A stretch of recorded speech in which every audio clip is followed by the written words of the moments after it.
how we hate being uncomfortable. We really do. And it's human nature. You know, things that are familiar to us feel safe.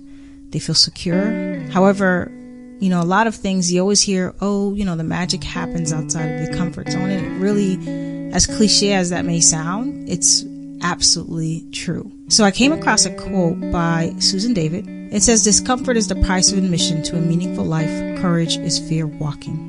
And I thought that was so powerful because it makes sense. If you are a human who desires things like most humans do, such as meaningful relationships, the desire to pursue your goals, and all the things that truly matter in life, then you really have to find a way to be comfortable with being uncomfortable. Because a lot of those things cannot occur unless you are a bit uncomfortable.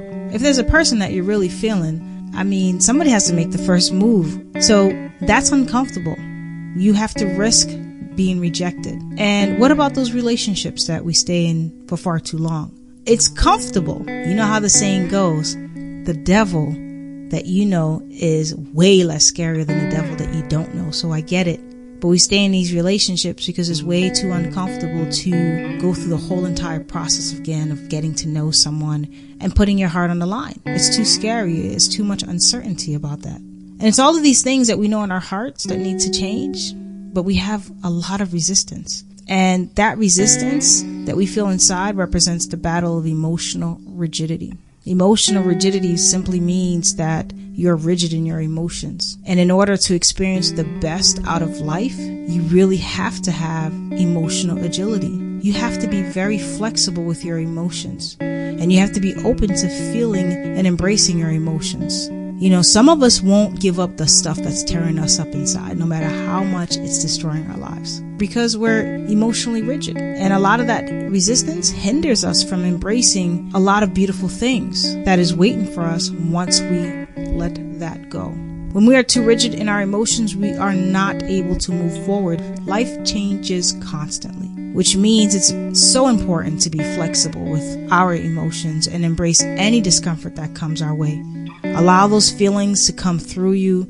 Stop pushing it away, covering it up, or deflecting. Practice the habit of allowing. So when difficult stuff happens, take a different approach and embrace a new perspective. You know, I think problems, and I hate using the word problems because there's so much judgment that surrounds it. It makes it feel like it's good or bad. But the word problem, it seems terrible, and really it's just the ebb and flow of life. If your car breaks down, it's not a problem. It's because that's what cars do. If your home needs a new roof, that's not a problem because homes deteriorate. Really, it's important for us to look at life in that manner.